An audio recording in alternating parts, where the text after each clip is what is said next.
With love always. A Sweet Love Letters Romance. Written by Susanne Ash.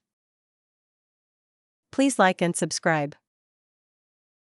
Chapter 1. Andrew.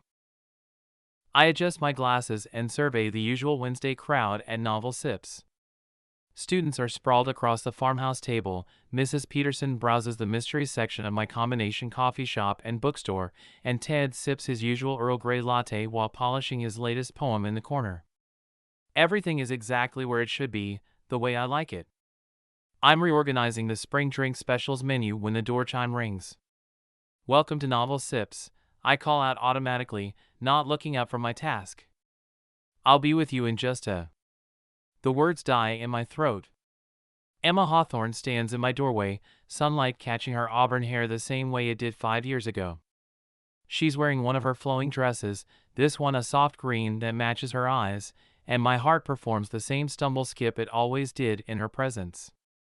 But it's her companion that makes my coffee-steady hands shake. A little boy, no more than 4 or 5, holds her hand. Dark curls, so familiar they make my chest hurt, fall across his forehead as he looks around the shop with wide eyes. Emma's eyes.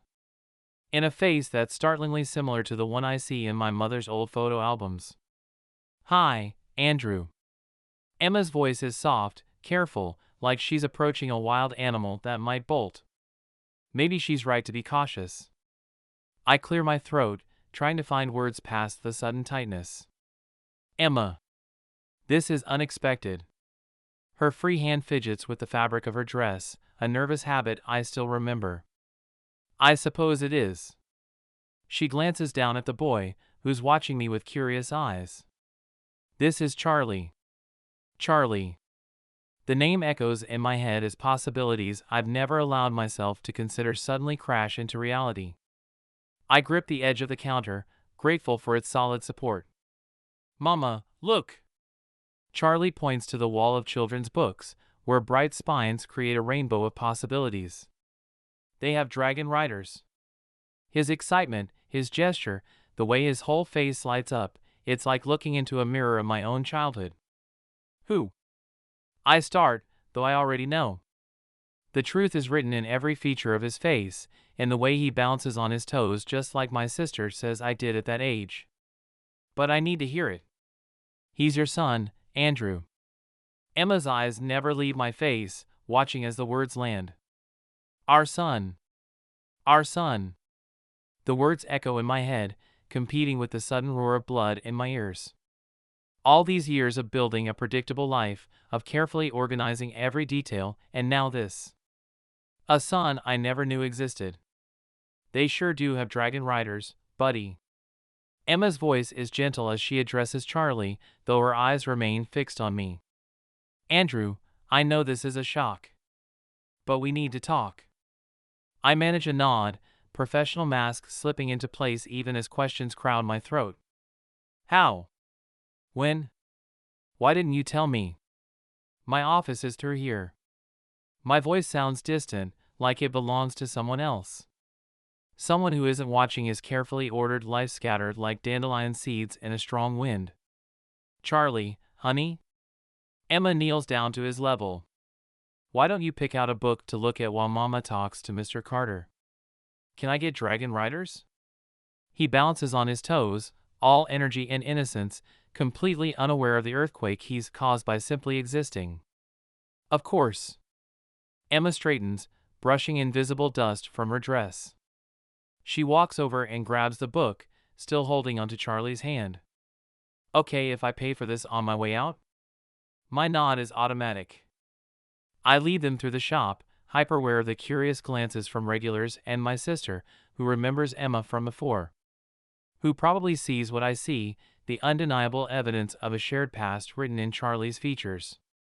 "Maggie?" I catch my sister's eye as we move deeper into the bookstore section. "Could you?" I gesture to Charlie, unable to form a complete sentence. Understanding floods her face. "Hey there!" She drops to Charlie's level with a bright smile. "I heard someone's interested in dragons.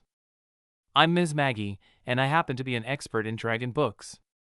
Want to read this with me while your mom talks to Andrew? Charlie looks to Emma, who nods encouragingly. Go ahead, sweetie. I'll be right back. She hands the book to Maggie, exchanging a small smile with her. As Charlie follows Maggie to the children's section, I unlock my office door. The small space feels even smaller with Emma in it, her presence filling every corner with memories I've spent years trying to pack away. I close the door behind us, watching as she takes in the neat rows of folders, the carefully organized schedule boards, the life I've built without her. When she turns to face me, there are tears in her eyes. Andrew, How old is he? The question comes out rougher than intended. 4. She twists her hands together. He was born in December. I tried to find you, but you'd moved, and your phone was disconnected, and… December. I do the math quickly, feeling the blood drain from my face. You knew? Before you left? I found out right after. Emma takes a step toward me, then stops when I flinch back. Andrew, please. Let me explain. Outside my office window, I can see Charlie sitting cross-legged on the storytime rug, already deep in his chosen book. He turns a page with the same careful reverence I've always had for books, and something in my chest cracks open. I have a son. A son who loves books and has my hair and Emma's eyes and 4 years of life I knew nothing about. Explain. I sink into my desk chair, suddenly unsure if my legs will hold me. I think you owe me that much. Emma draws a shaky breath, and I prepare myself for whatever truth is about to shatter what's left of my carefully constructed world. Emma settles into the chair across from my desk, smoothing her dress with trembling fingers. The late afternoon light filtering through the window catches the auburn of her hair, so different from the dark curls Charlie inherited from me. How many other pieces of us are woven into that little boy? I didn't know. Her words tumble out quickly, like she's afraid I'll stop her. When I left for Chicago, I had no idea I was pregnant. I found out 3 weeks later, and I tried to call you, but your phone was disconnected. When I came back to the apartment, there was a new family living there. Because I'd moved back here. The words taste bitter. To Juniper Falls. Where we grew up. It wasn't exactly a secret, Emma. She flinches at my tone. I know. It's just that after everything that happened, I thought you wouldn't want to hear from me. And then months passed, and it got harder to figure out how to tell you, and… Harder? The laugh that escapes me doesn't sound like my own. Harder than finding out I have a 4-year-old son in the middle of my workday? Than watching him walk into my shop with no warning? You're right. She meets my eyes steadily, and I see new steel there, a confidence she didn't have 5 years ago. I handled it badly. All of it. But Charlie's been asking about his father, and I couldn't. She breaks off, running a hand through her hair. The familiar gesture sends an unwanted surge of memory through me. I remember lazy Sunday mornings, her hair spilling across my pillow, dreams we thought would last forever. I force myself to focus on the neat row of sales reports on my desk. On facts. Numbers. Things that make sense. So you decided to show up? After 4 years? I didn't know how else to do it. She leans forward, and a hint of her old perfume, something floral and fresh, like spring mornings, drifts across the desk. Look at me, Andrew. Please? Against my better judgment, I do. She's changed in subtle ways. There's a quiet strength in her posture now, a certainty in her movements that wasn't there before. The dreamy artist I fell in love with has grown into someone more grounded, more real. More beautiful, if I'm being honest with myself. Which I'm not. Charlie is amazing, she says softly. He's creative and kind and so smart. He loves books, exactly like you. He makes up stories about everything he sees, and he never passes a dandelion without making a wish. Her smile, when she talks about him, transforms her entire face. He deserves to know his father. His father. The words feel foreign on my tongue.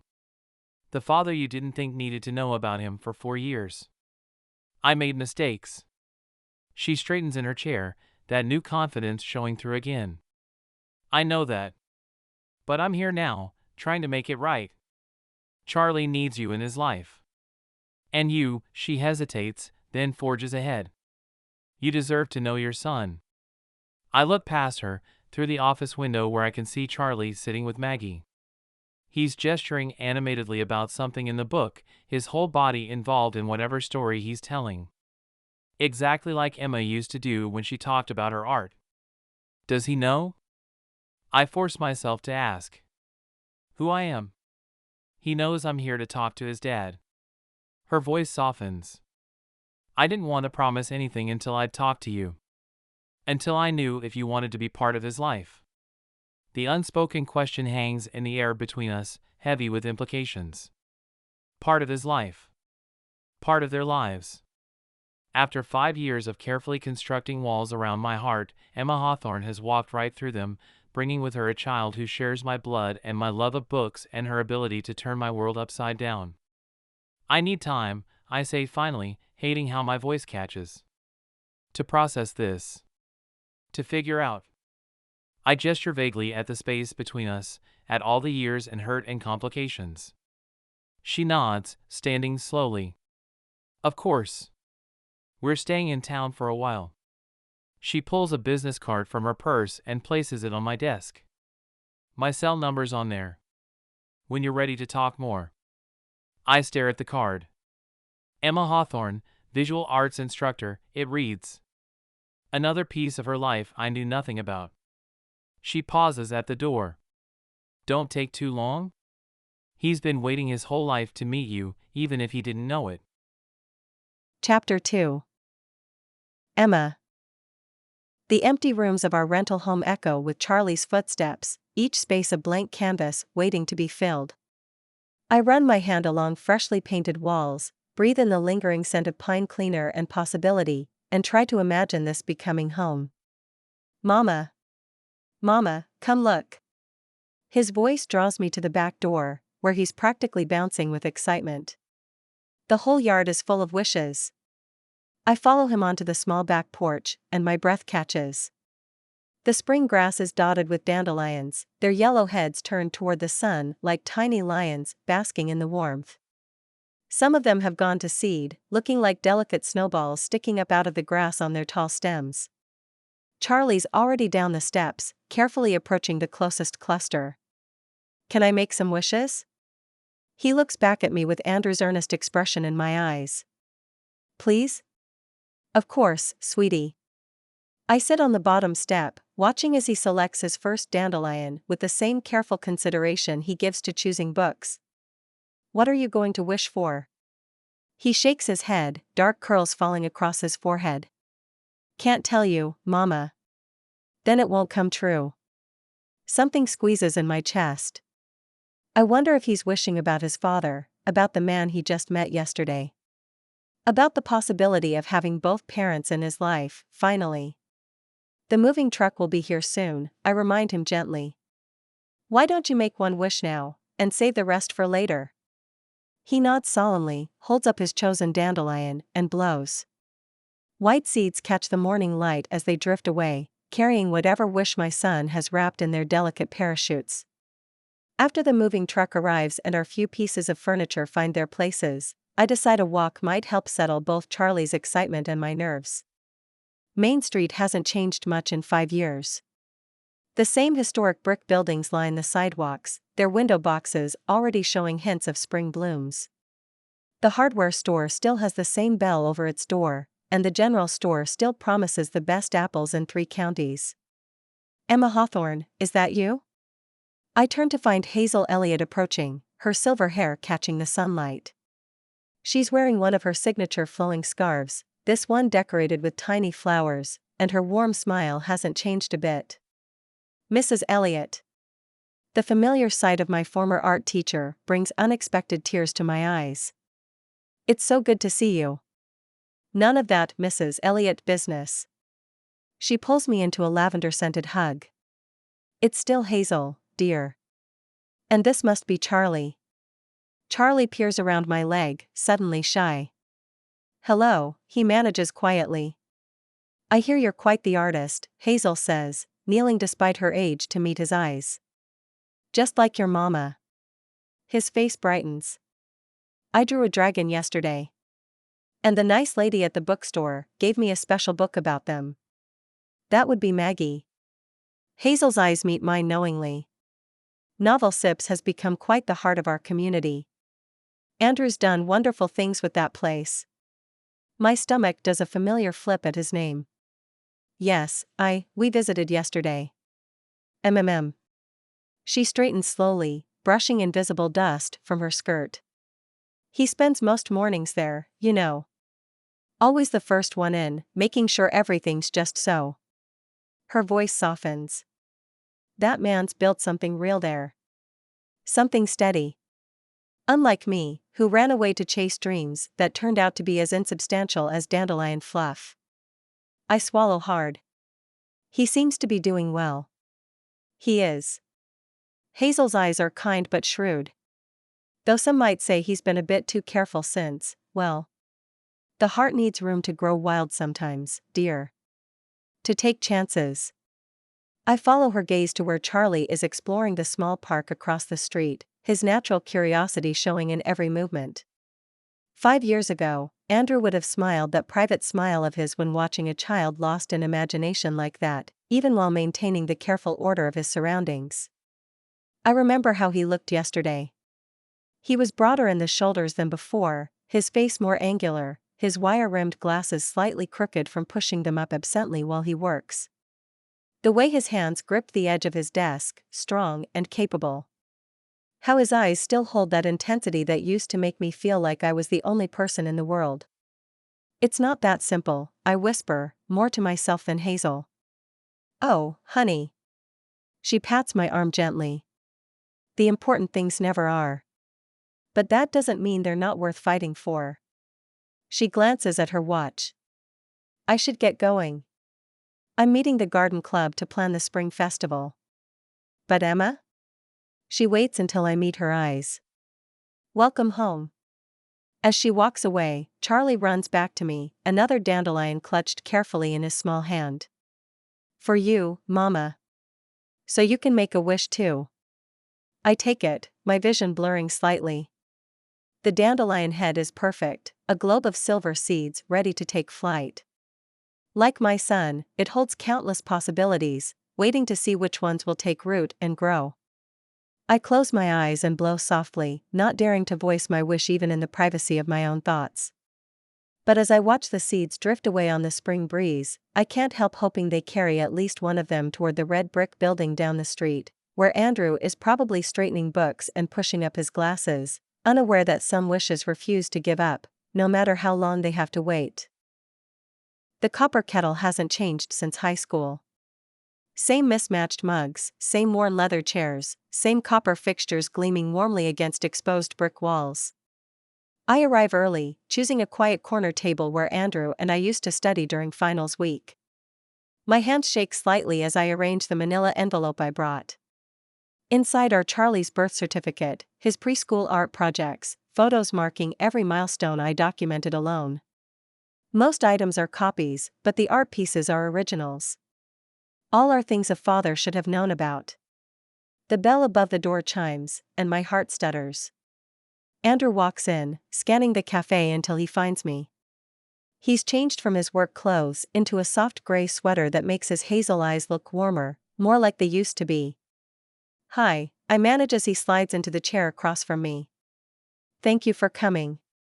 He nods, wrapping his long fingers around the coffee mug Sarah brings without being asked. She obviously remembers his order. Where's Charlie? Miss Hazel's watching him, actually. I curl my hands around my own mug. I ran into her earlier and asked if she would stay with him for a bit after you called. His eyebrows lift slightly. You're comfortable leaving him with someone you just reconnected with? It's Miss Hazel, I say simply. She hasn't changed a bit, still the same wise, caring person who used to let me hide out in the art room when things got hard at home. And Charlie? I smiled despite myself. He took to her immediately. They're working on a special art project together. Andrew nods slowly, though I can see the protective concern in his eyes. You said you had some things to show me? Yes. I pull out the photos first, laying them carefully on the table between us. His first steps. First birthday. First day of preschool. My voice catches. I know it's not the same as being there, but I thought you should have them. Andrew's hands hover over the images, not quite touching. His jaw tightens as he looks at each one, drinking in the moments he missed. When he reaches a photo of Charlie sleeping with a book clutched to his chest, his breath catches audibly. He falls asleep reading almost every night, I say softly. Just like you used to. Emma, he breaks off, adjusting his glasses in that familiar nervous gesture. I'm not trying to make this harder. I reach for my coffee, needing something to do with my hands. You deserve to know him. To know who he is. Who he is. Andrew's voice is rough. He's my son. My son who's been alive for 4 years without me knowing he existed. I tried to find you. The words tumble out before I can stop them. When I realized I was pregnant. I break off as a drop of coffee splashes onto the table. Andrew reaches for a napkin the same moment I do. His fingers brush mine, and that simple touch sends electricity racing up my arm. His hand freezes against mine for a heartbeat too long, before we both pull back. Sorry, I whisper, though I'm not sure what I'm apologizing for, the spilled coffee or everything else. He stares at his coffee mug for a long moment before looking up. You still drink coffee the same way? Splash of cream, too much sugar? The question catches me off guard. Yes, actually. He signals Sarah, who appears with her order pad. 2 orders of apple crumble? He glances at me. Unless your taste in desserts has changed? I shake my head, warmth spreading through my chest at this small remembered detail. No, that's still my favorite. As Sarah heads to the kitchen, I pull out more photos. This is his first day of preschool. I slide the picture across the table. He insisted on wearing his dragon shirt and carrying every book he owns. Andrew's lips twitch. Every book? We negotiated down to 3. I find myself smiling at the memory. He's very persuasive when he wants to be. Must get that from you. There's a hint of the old teasing in his voice. Oh no, that's all you. Remember how you convinced Mr. Peterson to let you reorganize the entire library in high school? It needed to be done. But he's almost smiling now, his fingers relaxed around his mug. The Dewey Decimal System exists for a reason. Sarah returns with 2 generous pieces of crumble, the same kind we used to share during late-night study sessions. The familiar taste brings back a flood of memories, finals week caffeine binges, shared dreams about opening a bookstore, plans we thought would last forever. Andrew asks questions as we work our way through the photos and pie. What's Charlie's favorite book? Does he sleep with a nightlight? Has he started kindergarten yet? Each answer seems to both pain and fascinate him, like he's trying to piece together a puzzle of his son's life. Novel Sips looks like it has done well, I say during a lull, genuinely curious. You've made it exactly what you used to talk about. Not exactly. He pushes up his glasses. But close. The community's been supportive. He tells me about the reading programs he started, the local authors showcase, the children's story time that Maggie runs every Saturday morning. The sun has shifted considerably when I realize how long we've been talking. I should get back to Charlie, I say reluctantly, gathering the photos. Andrew clears his throat. I'd like to spend some time with Charlie, if that's okay. I nod, not trusting myself to speak. Could you bring him by the shop tomorrow? Maybe around 10? The morning rush will be over, and... He trails off, uncertain. He'd love that. I stand, clutching my purse. He hasn't stopped talking about the dragon books Maggie showed him. Emma? Andrew's voice stops me before I reach the door. Thank you. For the pictures. For telling me about him. Chapter 3. Andrew. The shop is quiet this morning, caught in that peaceful lull between the morning rush and lunch crowd. I've straightened the same shelf 3 times, repositioned the new release display twice, and checked my watch enough times that Maggie finally throws a paper clip at me. "They'll be here," she says, rolling her eyes. "Stop hovering." "I'm not hovering. I'm organizing. You've arranged those books by height, then by color, then by author, and now you're doing height again." She leans against the counter, studying me. "Have you slept at all since?" I push my glasses up, buying time. "Not much." "Yeah, I figured." Her voice softens. "Finding out you have a son, that's huge, Andrew. Do you want to talk about it?" Before I can answer, the door chimes. Charlie bursts in like a small whirlwind, his dark curls wild and his green eyes bright with excitement. He's clutching a book to his chest, the dragon one Maggie showed him before. "Hi, Mr. Carter." He bounces on his toes, so much energy contained in such a small frame. "Mama said we could read together today. Can we? Please?" Emma follows more slowly, wearing a paint-splattered denim dress that brings out the gold flecks in her eyes. "Sorry we're a few minutes early. Someone couldn't wait any longer." "That's fine." I clear my throat. "We could start with your dragon book?" Charlie's whole face lights up, Emma's smile in miniature. "Yes."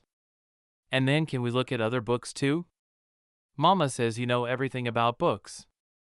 "Well, not everything," I say, leading him toward the reading nook we've created near the window. "But I do know where to find the good ones." The next hour passes in a blur of stories. Charlie settles against my side like he belongs there, asking questions about every illustration, making up alternative endings, pointing out details I've never noticed despite having looked at some of these books dozens of times. His imagination works like Emma's, seeing possibilities everywhere, making connections that surprise and delight. "Why is that dog purple?" he asks about one illustration. "I don't think it's supposed to be a dog," I begin, but he shakes his head. "No, look. If you turn it this way," he tilts the book sideways, "it's definitely a dog. A magic one. That's why it's purple." I stare at the abstract shape he's pointing to, and suddenly I can see it too. Just like I used to see castles and dragons in Emma's abstract paintings, back when she was first discovering her style. "You're right," I say. "I never noticed that before." He beams at me, and something in my chest shifts, makes room for this new feeling I can't quite name. We work our way through his dragon book, 3 picture books about space, and are halfway through a story about a lonely lighthouse when Charlie sits up straight. "Oh! I forgot." He jumps up and runs to his backpack, which Emma left by the counter. After some rummaging, he pulls out something carefully wrapped in a paper towel. "I found this for you," he says, returning to the reading nook. "Mama says they're special." He unwraps the paper towel to reveal a slightly squashed dandelion, its white seeds somehow still mostly intact. "When you find one, you're supposed to make a wish." He holds it out to me solemnly. "But you have to mean it, or it won't work." I take the dandelion carefully, aware of Emma watching us from where she's been quietly browsing nearby shelves. "That's very thoughtful of you, Charlie. We can wish together." He scoots closer. "You have to close your eyes and think really hard about what you want. Then blow all the seeds away at once." I glance at Emma again. She's pretending to read a book, but I catch the slight tremor in her hands as she turns a page. "Okay," I say. "Eyes closed?" Now think really hard." I close my eyes, holding the dandelion between us. Charlie's shoulder presses against my arm, warm and solid and real. My son. My son who loves books and sees purple dogs in abstract shapes and believes in the power of dandelion wishes. "Ready?" he whispers. Together, we blow. I open my eyes to watch the seeds scatter, catching the late morning light as they drift toward the windows. "Now it has to come true," Charlie says with absolute certainty. Because we wish together. Something that feels suspiciously like tears burns behind my eyes. I'm saved from responding by Maggie calling out from the counter. Hey, Charlie. Want to see something cool? We got in some new bookmarks with dragons on them. He looks at me questioningly, and I nod. Go ahead. I'll keep our spot in the lighthouse book. As he races over to Maggie, I stand and stretch, trying to work out the kinks from sitting on the floor. Emma drifts closer, setting her book back on the shelf. He's always been like that, she says softly. So sure that wishes come true if you just believe hard enough. Like someone else I used to know. The words come out before I can stop them. She meets my eyes then, and the weight of memory passes between us, shared dreams, whispered plans, promises we thought would last forever. Andrew, Mr. Carter. Charlie's voice breaks the moment. Can I show you the bookmark I picked? It's got a golden dragon and, he stops, looking between us. Was I too loud? Mama says bookstores need quiet voices. You're fine, I assure him quickly. Show me this golden dragon.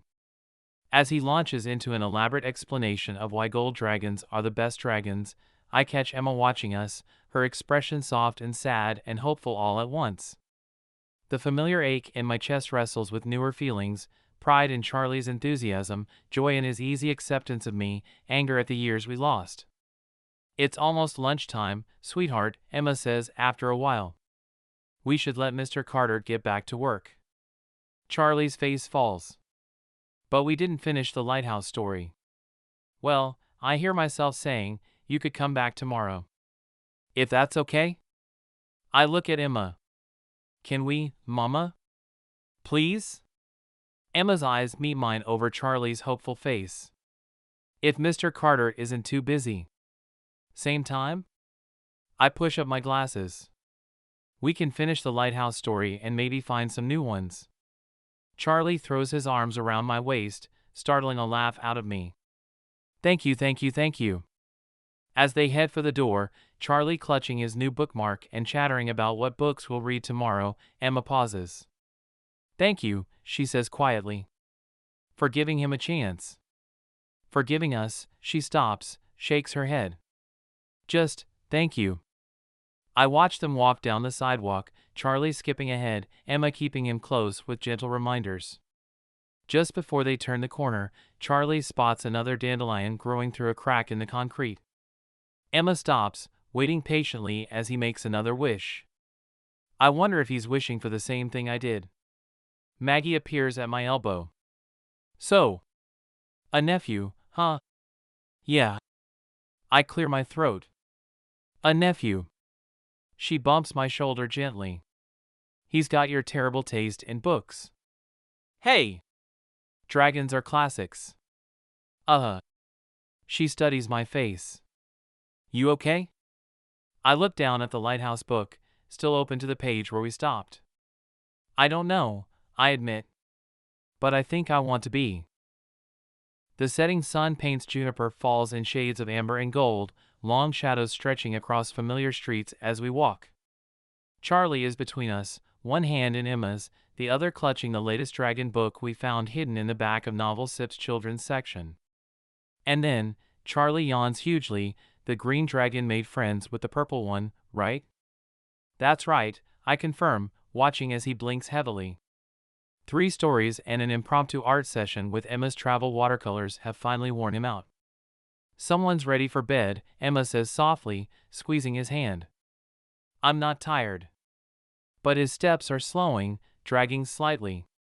Emma scoops him up with practiced ease, and he nestles against her shoulder, book still clutched tight. Sure you're not, sweetheart. The book. He mumbles. Don't worry. I reach over to steady the book before it can slip from his grasp. We'll keep it safe. Emma's eyes meet mine over Charlie's dark curls, a smile playing at the corners of her mouth. Just like you keep everything safe at Novel Sips? I noticed your labeling system. There's nothing wrong with being organized. Do you still arrange your coffee mugs by color? I stop at her knowing look. That was one time. And it made perfect sense. Her laugh is quiet but genuine. Whatever you say. Though I notice you didn't deny color coding your bookmarks, says the woman whose art studio looked like a tornado hit it. That was organized chaos. She shifts Charlie's weight slightly. I knew where everything was. Really? Is that why you spent 3 hours looking for your favorite brush that time, only to find it in the refrigerator? I was experimenting with texture. But she's fighting a smile. Besides, some of my best work came from happy accidents. The familiar rhythm of our banter feels dangerous, like stepping onto thin ice. Yet I can't help noticing how the sunset gilds her hair, turning it to burnished copper, or how her eyes crinkle at the corners when she smiles, just like Charlie's do. We turn onto Maple Street, where a rental house sits back from the road, its small front yard dotted with early spring wildflowers. Charlie stirs slightly as we approach the porch. Story, he mumbles against Emma's neck. Tomorrow, buddy. I touch his back gently. We'll finish it tomorrow. He makes a small sound of agreement before drifting off again. Emma fumbles one-handed with her keys, and I step forward to steady her elbow as she navigates the porch steps. Thanks, she says softly. For everything. These afternoons, they mean a lot to him. She hesitates, then adds, to both of us. The porch light flicks on automatically, casting warm light across her face. There's paint on her cheek, probably from when Charlie got enthusiastic with the watercolors, and her hair is escaping its loose braid. She looks beautiful and real and achingly familiar. I've enjoyed them too, I admit, my voice rougher than intended. Something flickers in her eyes. Hope? Or the same dangerous warmth I feel building in my chest? She shifts, and I catch the faint scent of her perfume, still that same blend of flowers and creativity that used to linger on my clothes after we spent time together. Good night, Andrew, she says, her voice carrying all the weight of things we haven't said. I should step back. Should maintain the careful distance I've built over years of trying to forget her. Instead, I find myself reaching out to tuck a loose strand of hair behind her ear. Good night, Emma. The moment stretches between us, fragile as spun glass. Then Charlie sighs in his sleep, and the spell breaks. Emma gives me a final smile before slipping inside, the door closing softly behind her. I stand there longer than I should, watching the warm light in their windows, listening to the quiet sounds of them settling in for the night. My chest feels too tight, too full of possibilities I'd convinced myself were long buried. Chapter 4. Emma. There's something magical about watching your child discover their father's world. I cradle my coffee, still fixed exactly how I like it, because Andrew remembers, and observe them from my corner table at Novel Sips. Charlie sits cross-legged on the floor beside Andrew, both of them bent over a massive book about space dragons, their dark heads nearly touching. But how do they breathe fire in space? Charlie asks, pointing at something on the page. There's no air up there. Well.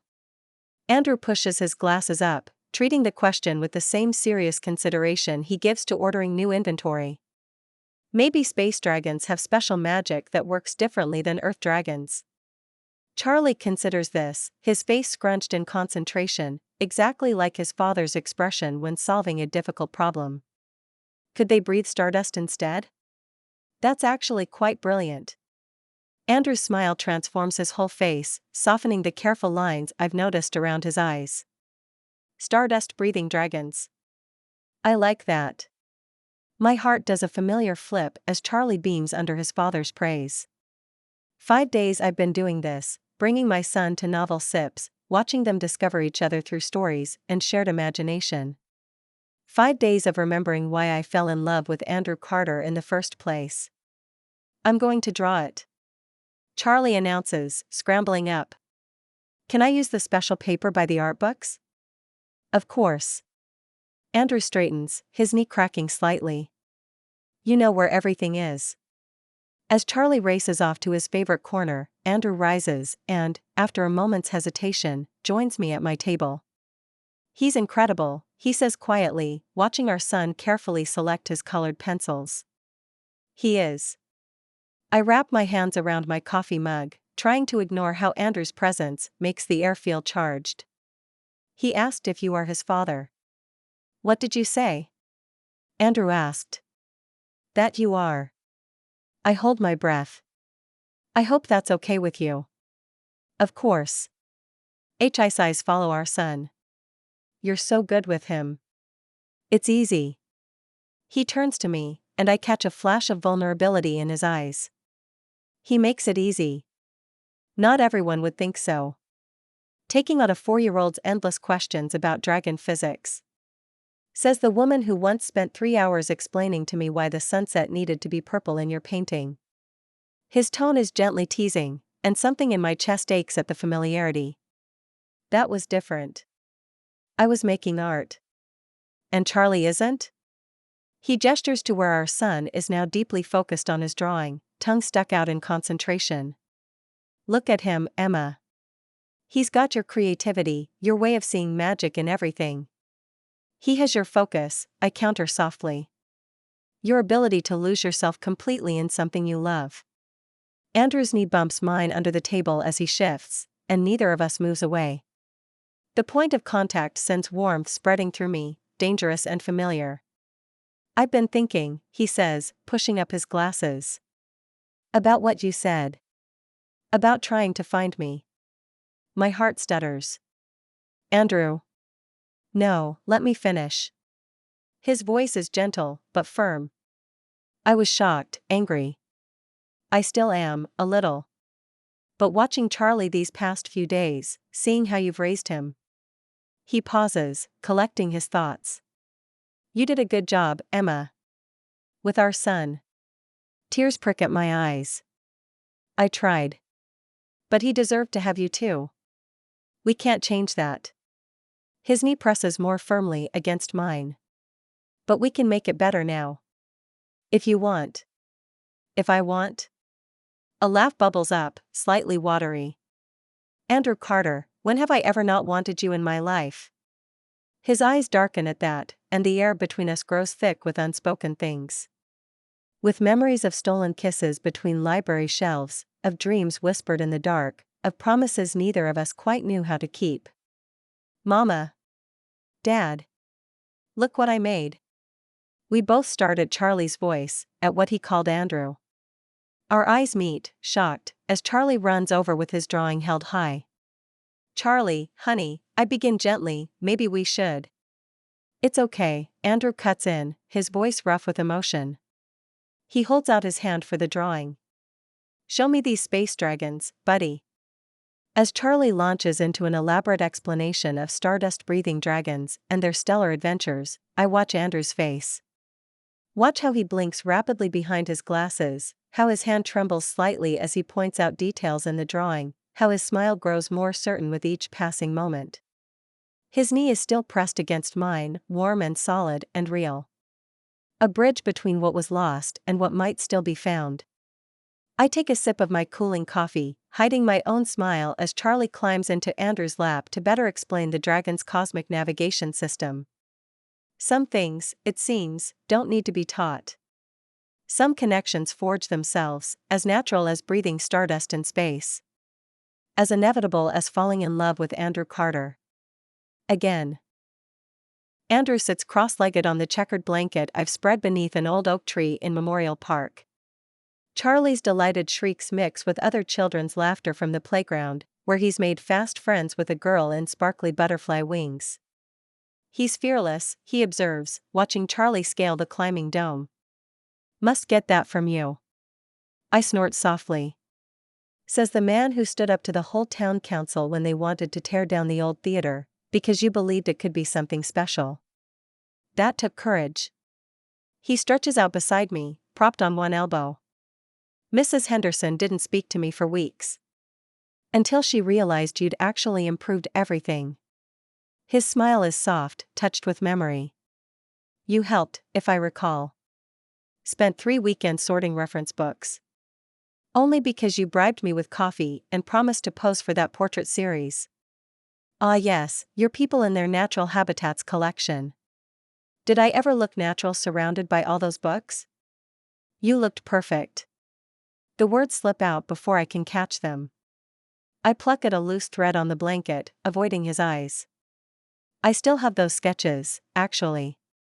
Speaking of which, are you still painting? Charlie mentioned something about art classes?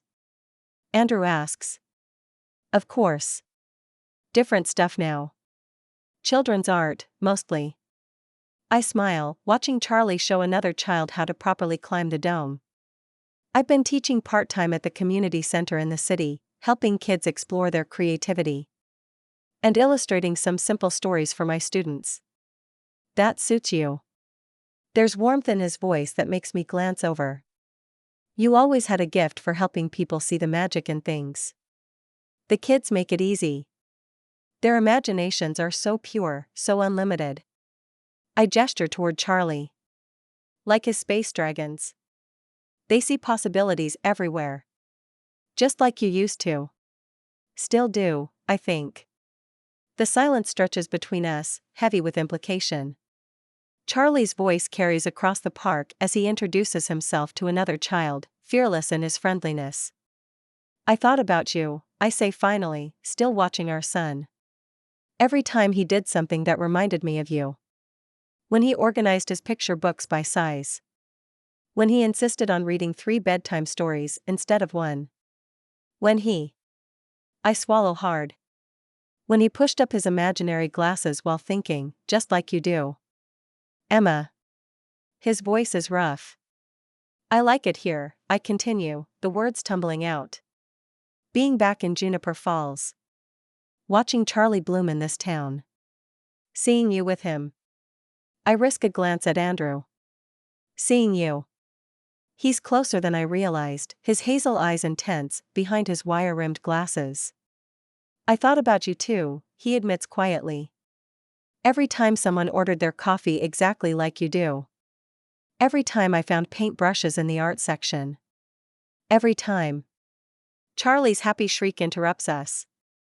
We both look over automatically, parent instincts kicking in, but he's just showing his new friend how high he can swing. When I turn back, Andrew's hand is covering mine on the blanket. His thumb traces small circles on my skin, sending shivers up my arm. I was so angry, he whispers. For so long after you left. But watching you with him, seeing how you've loved him, raised him. He lifts his free hand to my face, fingers trembling slightly as they brush my cheek. I can't be angry anymore, Emma. My heart thunders in my chest. Andrew. He leans in slowly, giving me time to pull away. I don't. His lips meet mine with exquisite gentleness, a whisper of contact that sends electricity racing through my veins. I lift my hand to his chest, feeling his heart pounding as fast as mine. The kiss deepens, 5 years of longing and regret and love pouring into this one perfect moment. His hand slides into my hair, and I taste coffee and memories and possibility. Mama. Dad. Watch this. We break apart, both breathing hard. Andrew's glasses are slightly crooked, and I resist the urge to straighten them. Charlie waves frantically from the top of the slide, completely unaware of what he's interrupted. I'm watching, buddy. Andrew calls back, his voice only slightly unsteady. Show us what you've got. As Charlie demonstrates his newest sliding technique, Andrew's hand finds mine again on the blanket. He laces our fingers together, and I feel the slight tremor in his grip. Emma, he starts, then stops, searching for words.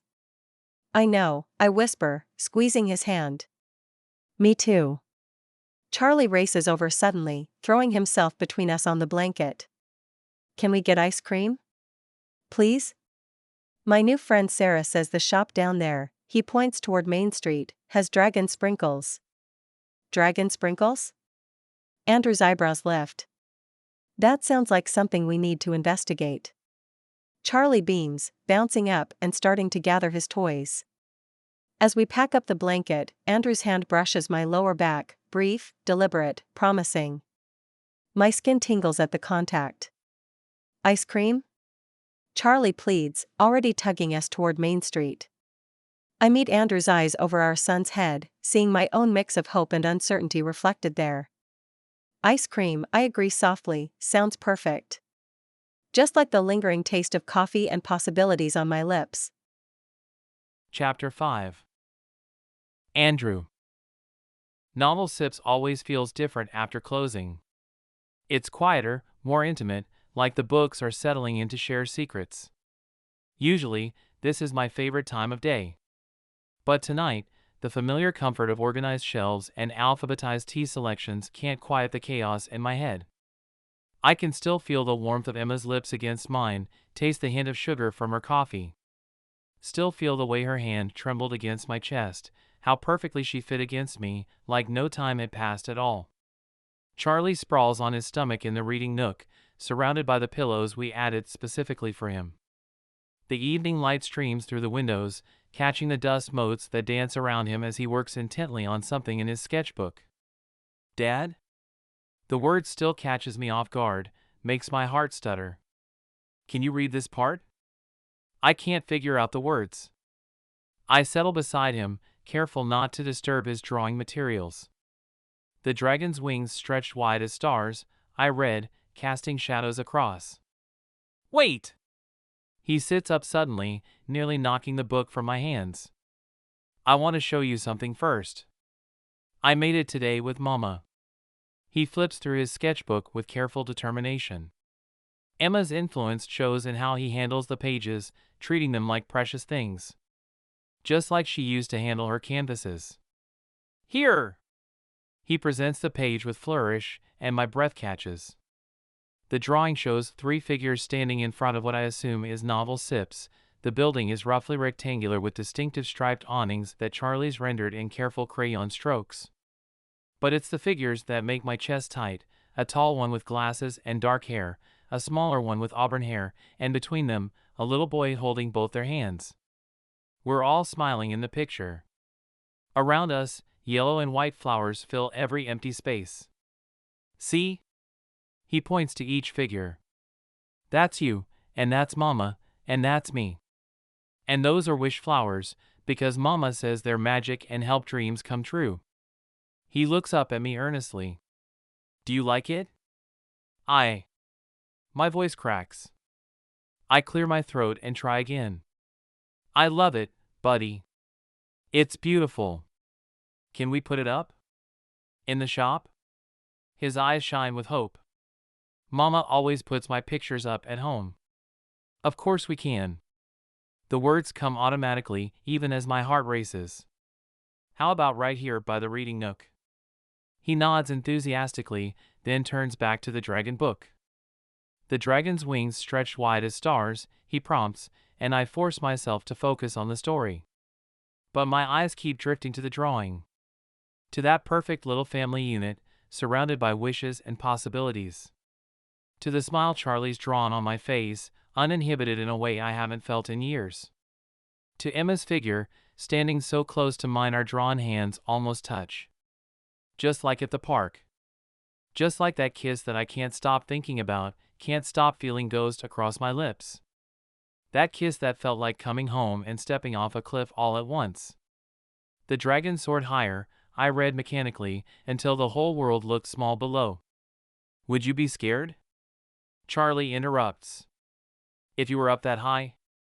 The question hits closer to home than he could know. Yes, I want to say. Yes, I'm terrified. Of falling. Of flying. Of letting myself believe in this family he's drawn with such innocent hope.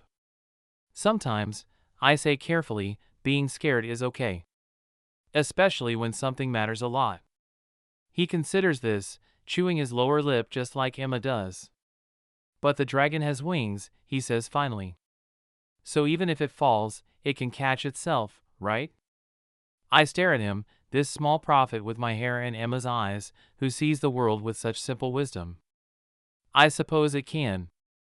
After we finish the chapter, Charlie insists on taping his drawing to the wall himself.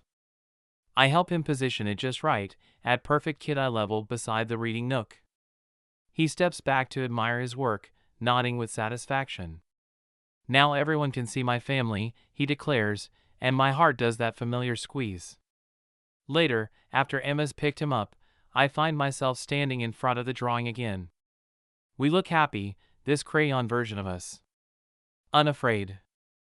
Unburdened by past mistakes and lingering hurts. The dandelions float around us like promises, like second chances. I touch the corner of the drawing gently. 5 years of carefully constructed walls of protection against precisely this kind of hope. 5 years of organizing my life into neat categories that made sense, that couldn't hurt me. And now this. This beautiful, terrifying possibility of something real. Something messy and complicated and completely out of my control. Something worth being scared for. Looking at Charlie's drawing gives me an idea. Before I can overthink it, I pull out my phone. What would you think about doing a children's art and story event at Novel Sips? After seeing how Charlie combines the two. Her response comes quickly. That sounds perfect. Charlie's not the only one who loves both. We could do readings and art projects. Tomorrow morning? We can plan over coffee? We'll be there. I look at the drawing one more time before locking up. At my smiling face, at Emma's graceful figure, at Charlie's joy radiating from every crayon stroke. Maybe Charlie's right. Maybe having wings isn't about never falling.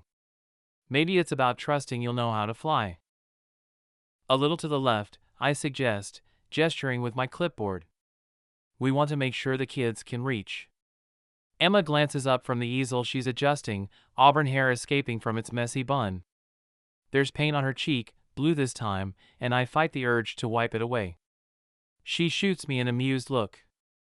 Always the perfectionist. I suppose you have a precise angle calculated? Actually. I pull out a protractor from my back pocket, playing along. Her laugh echoes through the empty shop. You're ridiculous, says the woman who spent 20 minutes arranging art supplies by color gradient. That's different. She steps back to survey her work. Color harmony is crucial for inspiring creativity. I make a show of checking my list. And the fact that it looks like a rainbow had nothing to do with it? Maybe I just like pretty things. Her eyes meet mine briefly before darting away.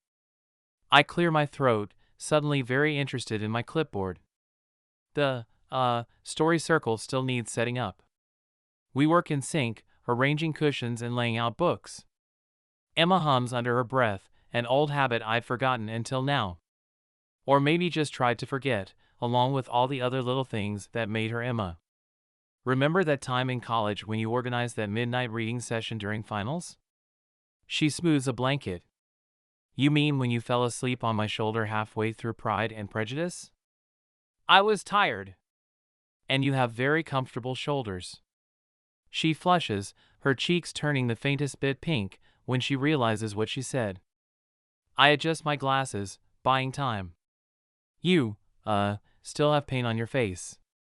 What? Where? She swipes at her cheek, missing the mark entirely. Before I can think better of it, I step closer. Here. I brush my thumb across her cheekbone, wiping away the blue smudge.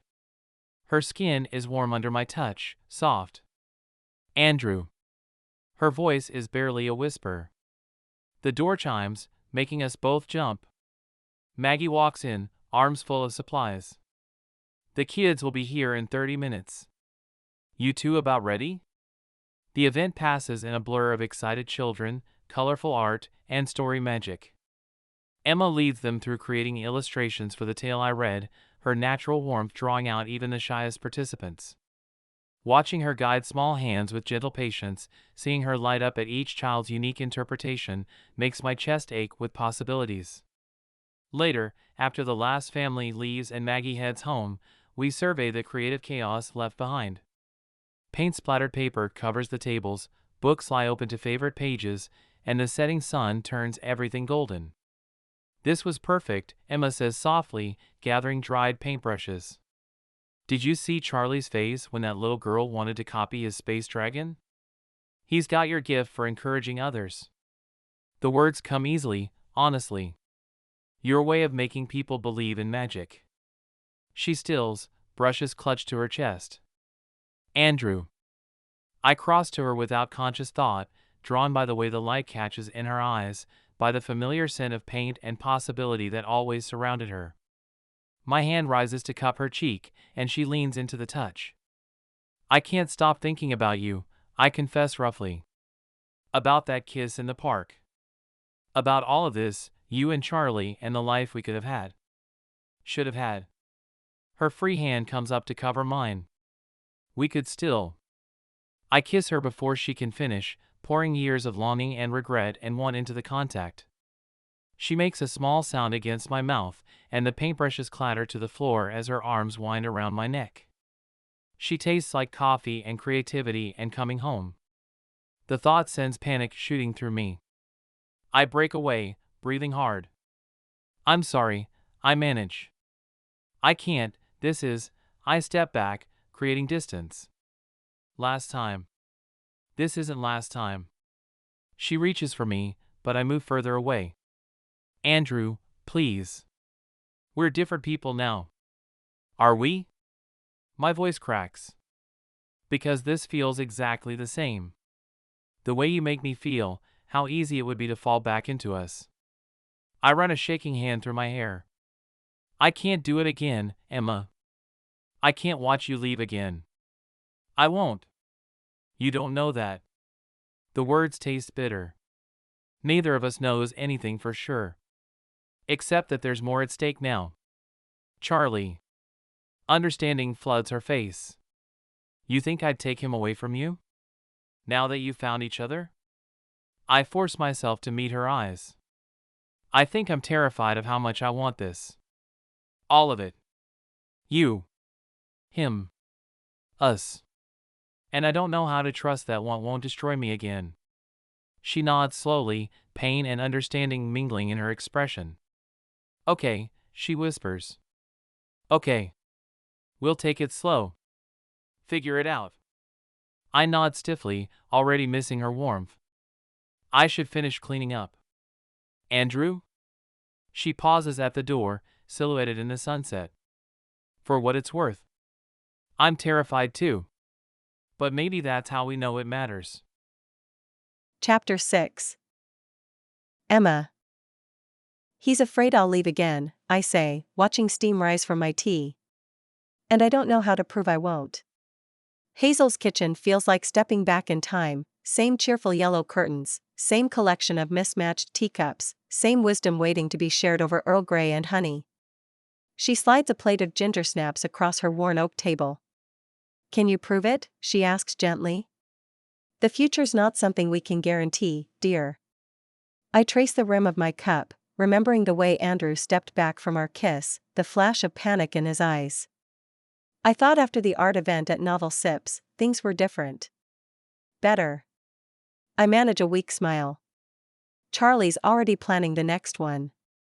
He wants to do dragons. But this isn't about Charlie, is it? Hazel's knowing gaze sees right through me, just like it did when I was a struggling teenage artist. Andrew's relationship with his son is one thing. His relationship with you is complicated. I pull out my sketchbook, a habit I've never broken when processing emotions. As I talk, my pencil moves across the paper of its own accord. When he kisses me, it's like no time has passed. Like we're still those kids who thought love could conquer anything. But time has passed. Hazel sips her tea thoughtfully. You've both grown. Changed. Have we? The question slips out before I can stop it. On my paper, delicate lines begin to form, the soft sphere of a dandelion gone to seed. Because sometimes I feel just as lost as I was at 24. Just as scared of making the wrong choice. The wrong choice? Her eyebrows lift. Or the right choice for the wrong reasons? My pencil stills. What do you mean? When you left, she says carefully, were you running away from Andrew? Or running towards something you needed to discover about yourself? The question hits me like a physical blow. In my sketchbook, the dandelion seeds begin to scatter across the page, some breaking free, others still clinging to their core. I needed to know if I could make it on my own, I whisper. If my art was more than just dreams. And now? Now I know that success means nothing without people to share it with. I look down at my drawing, at the seeds floating across the paper. That some dreams are worth more than others. Hazel reaches across the table to squeeze my hand. Then perhaps that's what Andrew needs to understand. Not just that you won't leave, but that you know what you're staying for. Something shifts in my chest as I study my sketch. The dandelion's core stands strong, despite its scattered seeds, new buds already forming beneath. When Charlie makes wishes, I say slowly, he believes in them completely. No doubt. No fear. The wisdom of children. Hazel smiles. They haven't learned to guard their hearts yet. My pencil moves again, adding detail to the drawing. Andrew guards his so carefully now. Everything in its place, everything controlled. I think of his precise book arrangements, his carefully planned events. Except when he's with Charlie. Or when he forgets to be careful with me. Love's like your dandelions there, Hazel observes, nodding at my sketch. Resilient. Wild. Impossible to control completely. She taps the scattered seeds I've drawn. Some dreams need to fly free before they can take root and grow stronger. I stare at my drawing, seeing it with new eyes. The scattered seeds don't look lost anymore, they look like possibilities, coming full circle. I want to show him, I say suddenly. Not tell him, show him. With art. Now that sounds like the Emma I know. Hazel's eyes twinkle. What are you thinking? I flip to a clean page, sketching quickly as the idea takes shape. A series. Dandelions in different stages. But not just flowers, symbols. About growth and change and coming home. The images flow faster than I can capture them. About how sometimes you have to let go of something to let it grow into something stronger. And you think this will help him understand? I remember how Andrew used to spend hours in my studio, watching me paint. How he always saw the meaning behind my abstract pieces, even when others didn't. He still speaks art, I say softly. I see it in how he arranges his books, how he creates spaces for stories to come alive. Maybe this is a language we can both trust. Hazel sits back, satisfaction clear on her face. Well then, dear. I'd say you have some painting to do. Later, as I set up my easel in the spare room of our rental house, I pin my sketchbook drawing to the wall. The dandelion's scattered seeds seem to dance across the paper, simultaneously reaching out and returning home. What are you making, Mama? Charlie peers around the door, clutching his latest dragon drawing. I smile, pulling him close. Something special. For your dad. Can I help? I press a kiss to his dark curls, so like Andrew's. Actually, buddy, I think you already have. Andrew will kill me if he finds out I let anyone in after hours, Maggie whispers, unlocking Novel Sip's front door. Even if it is you. I promise to take full responsibility if he finds his books out of alphabetical order. I adjust the wrapped canvas under my arm. I just need 5 minutes. Maggie's eyes soften as she flips on just the entrance lights, leaving the shop in gentle shadows. He's been different, you know. Since you came back. She clicks the door shut behind us. Less rigid. The late evening quiet of Novel Sips wraps around me like a familiar blanket. No customers browsing the shelves, no espresso machine humming, no Charlie's excited voice echoing through the stacks. Just books and memories and the weight of what I'm about to do. I'll wait out here, Maggie says softly, taking a seat in one of the reading chairs. I make my way to Andrew's office, where order reigns supreme. His desk calendar is open to tomorrow's date, his files perfectly aligned. But there, pinned carefully to his bulletin board, is Charlie's family drawing. He must have rescued it from the children's section and put it here.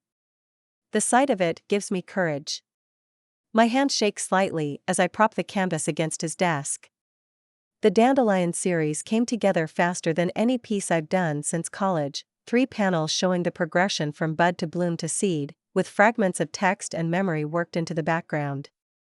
Paint and pencil and pieces of old sketches I'd kept of Andrew, all woven together into something new. The letter is harder. I've rewritten it 6 times, trying to find the right words. Finally, I pull it from my bag and smooth it against his desk. Dear Andrew, there are so many things I want to say to you.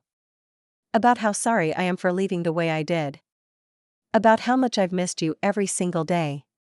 About how watching you with Charlie makes me fall in love with you all over again.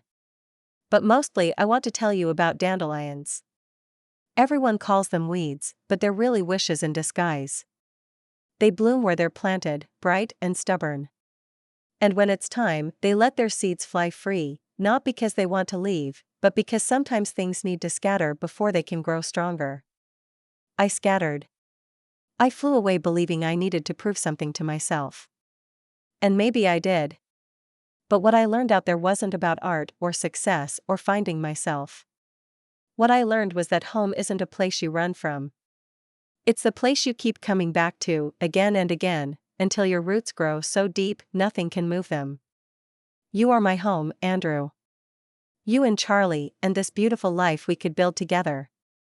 I know you're scared. I'm scared too. But maybe that's okay. Maybe being scared just means we know how precious this is. I painted this piece to show you what I see when I look at us, not what we lost, but what we could become. How love can transform from closed bud to open flower to scattered seeds, and back again, stronger each time. I'm not asking for answers. I just want you to know that I'm here. That I choose you, careful, methodical, wonderful you, and all the beautiful ways you've grown while I was gone. That I choose us, complications and fears and all. The rest is up to you. All my love, Emma. I set the letter against the canvas, then stepped back. In the dim light, the painting seemed to glow softly, yellow blooms against deep blue backgrounds, scattered seeds catching imaginary light. Like stars. Like wishes. Like possibilities. My fingers brushed Charlie's drawing as I turned to leave. In it, we're all holding hands, surrounded by those simple crayon dandelions. Our son saw the truth before either of us. Family isn't about perfect order or guaranteed futures. It's about choosing each other, again and again. Chapter 7. Andrew. You're early, I say, finding Maggie already behind the counter, methodically wiping down the espresso machine.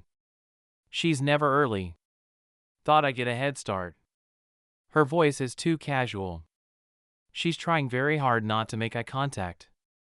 I pause in the middle of my usual morning routine, checking the new release display, straightening the bookmark rack, adjusting the sign for today's coffee special. Something feels off, but I can't quite. I stop short at my office door. A large canvas leans against my desk, wrapped in brown paper and tied with simple twine. Beside it, an envelope bears my name in Emma's distinctive artist's scrawl. My hands shake slightly as I untie the twine. The paper falls away to reveal not one painting, but 3, connected as a series. And there, blooming across the canvases in Emma's bold, beautiful style, are dandelions. But these aren't simple flowers. The first panel shows a closed bud, surrounded by fragments of what I realize are old sketches, my hands holding a book, my profile as I read. The second captures a dandelion in full bloom, yellow petals seeming to burst from the canvas, interwoven with bits of text I recognize from notes we used to pass in college. The third panel steals my breath. A dandelion gone to seed, its white puffs scattered across a deep blue background like stars. But looking closer, I see that each seed carries a tiny image: Charlie's smile, my glasses, Emma's paint-stained hands, novel sip storefront, our first kiss, our last goodbye. Our whole story, scattered but connected, breaking apart but somehow growing stronger. The letter feels heavy in my hand as I carefully tear it open. As I read, Emma's words blur and sharpen, blur and sharpen. Home isn't a place you run from. It's the place you keep coming back to, again and again, until your roots grow so deep nothing can move them. Oh, I whisper to my empty office. Oh, Emma. I've been so focused on my fear of her leaving that I missed what was right in front of me. She's already chosen to stay. Has been choosing us every day in small ways I was too scared to see. I grab my keys, nearly colliding with Maggie as I burst out of the office. I gesture vaguely at the door. Go! She's already moving behind the counter, a knowing smile on her face. I've got things here. The Thompson order. We'll wait. Go find her. I squeeze her shoulder as I pass, grateful not for the first time for my sister's unwavering support. The drive to her rental house seems to take forever and no time at all. But when I knock, there's no answer. Through the windows, I can see boxes stacked in the living room, half-packed. My heart stops. She's leaving? After everything. She's not moving out, if that's what you're thinking. I spin to find Hazel Elliott watching me from her garden next door, printing shears in hand and knowing smile on her face. They're at the library, she says before I can ask. Charlie wanted to show Emma his favorite reading spot. Of course. Tuesday morning story time. I should know that, I helped set up the program. Those boxes, I gesture helplessly at the window, I thought, are full of art supplies. Hazel sets down her shears and approaches the fence. Emma's been quite busy lately. Something about dandelions? Heat creeps up my neck. You knew about that? I may have provided tea and encouragement. She studies me carefully. The question is, what are you going to do about it? I push up my glasses, gathering my thoughts. I've been an idiot, haven't I? Not an idiot, dear. Just scared. Her eyes are kind but firm. Fear's a funny thing. Makes us build walls to keep out hurt, never realizing we're walling ourselves away from joy too. I think of Emma's letter, of her words about being scared together. About choosing each other anyway. The library's having story time in the children's section, Hazel calls as I turn to leave. In case you were wondering. Thank you, I say, already backing toward my car. Andrew? Her voice stops me. Sometimes the best things in life require a leap of faith. I nod, understanding finally what Emma meant in her letter about scattering before growing stronger. About coming home again and again until you know exactly where you belong. But why can't the dragon live in the library? Charlie's voice carries through the stacks, guiding me to the children's section. He'd be really careful with the books. I pause in the doorway, taking in the scene. Emma sits cross-legged on a rainbow reading rug, surrounded by picture books and Charlie's drawings. Her hair falls loose around her shoulders, and she's wearing one of her paint-splattered dresses, the green one that makes her eyes shine. Well, she's saying thoughtfully, maybe he could be the library dragon. Help kids find their favorite stories. Like Dad does at Novel Sips. Charlie adds another careful line to his drawing. He always knows where all the books live. The simple observation catches in my chest. I touch the small box in my pocket, the one that's moved with me from apartment to apartment, city to city, waiting for the right moment. Or maybe waiting for me to be right for the moment. Emma looks up then, her eyes widening as she sees me. Andrew? I found your paintings this morning. My voice comes out rougher than intended. Charlie bounces up, excitement radiating from every movement. Dad! Look what I drew! It's a library dragon and he has glasses just like yours and... That's amazing, buddy. I ruffle his hair, my eyes never leaving Emma's face. Hey, could you do me a huge favor? Could you ask Miss Grace at the front desk to show you where the dragon books are? I need to talk to your mom for a minute. He looks between us, surprisingly perceptive for his age. Why? I smile at him. I just need to tell your mom something important. After he scampers off, I sink down onto the reading rug beside Emma. I also got your letter. Did you? She hesitates. Did you read it? Every word. I take her hand, marveling at how perfectly it still fits in mine. I've spent so much time being afraid of losing you again that I almost miss the miracle of having you back. Having both of you. She squeezes my fingers. The paintings are beautiful. And true. I meet her eyes. You've been choosing us every day, haven't you? Every morning at the shop, every story with Charlie, every small moment building this family I never dreamed I could have. Of course I have. Her voice wavers. I love you, Andrew. I never stopped. I love you too. The words feel like coming home. And I'm done being afraid. I pulled a small box from my pocket and her breath catches. I bought this right before you left. Carried it with me everywhere, even after. Because some part of me knew we weren't finished. Andrew. Tears shine in her eyes as I shift to one knee. Emma Hawthorne, I love the way you see magic in everyday things. I love how you've raised our son to see it too. I love that you came back to us, and that you fought for us even when I was too scared to fight for myself. My hands shake slightly as I open the box. Will you marry me? Let me spend the rest of our lives making up for the time we lost. Yes. The word comes out as a laugh and a sob. Yes, of course yes. The ring slides onto her finger like it was always meant to be there. When I kiss her, she tastes like coffee and honey and possibilities. Can I come back now? Charlie's voice breaks through our moment. He stands in the doorway, clutching a stack of dragon books, practically vibrating with contained energy. Emma laughs against my mouth. Come here, sweetheart. He launches himself at us with the same fearless joy he brings to everything, and we catch him together.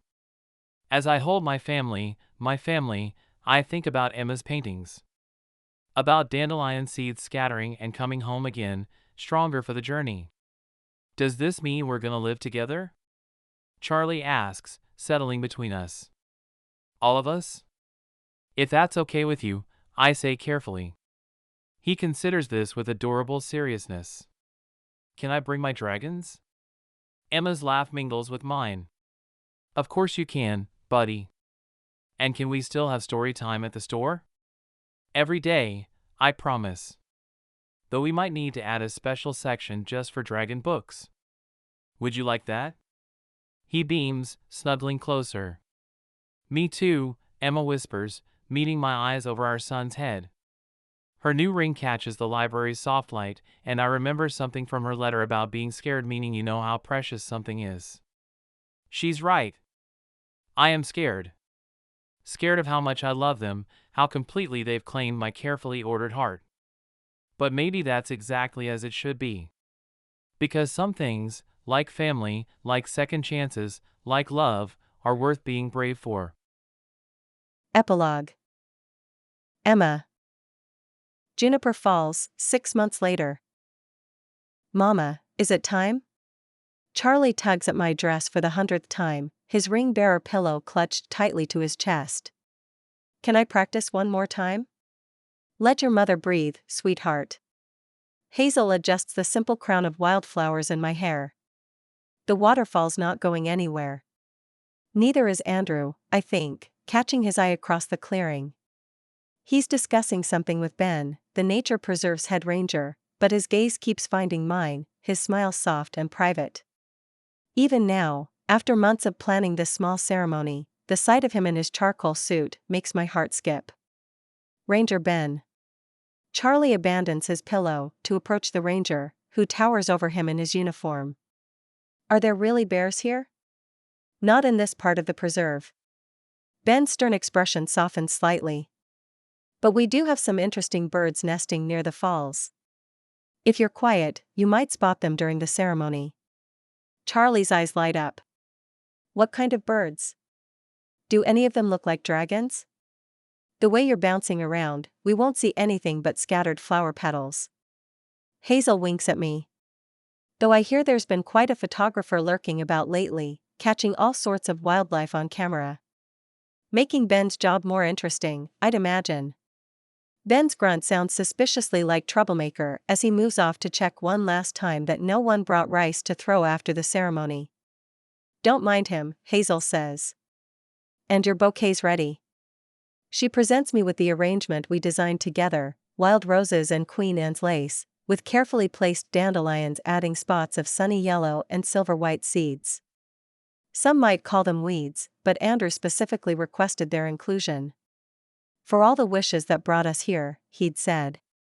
It's time, Hazel announces, her eyes twinkling as our small gathering of friends and family finds their places. Ready? Charlie retrieves his pillow, practicing his serious ring-bearer face. As he takes his position, I catch Andrew's expression, pure love as he watches our son, who insisted on wearing glasses just like his dad's for the ceremony. The ceremony passes in a blur of emotion and perfect moments. Hazel's words about love and second chances. Charlie's proud strut down our makeshift aisle. Andrew's hands trembling slightly as he takes mine. I choose you, he says in his vows, his voice rough with feeling. Every day, in every way. You and Charlie and our perfectly imperfect life together. I choose you back, I manage through happy tears. My careful, wonderful man who makes space for chaos and art and dreams. As the sun begins to set, casting golden light through the waterfall's mist, Andrew pulls me close for our first dance. Charlie wedges himself between us, and we sway together, our little family complete. Even the most stubborn hearts can be softened, I hear Hazel telling Ben, who's attempting to fade into the background. Sometimes it just takes the right person to shake things up. Ben's noncommittal grunt is almost drowned out by the waterfall, but I catch his thoughtful expression as he watches a flash of movement in the trees, probably that photographer Hazel mentioned. Look, Mama. Charlie points excitedly. Wishes. A breeze has caught a patch of dandelions growing near the falls, sending their seeds spiraling through the golden light.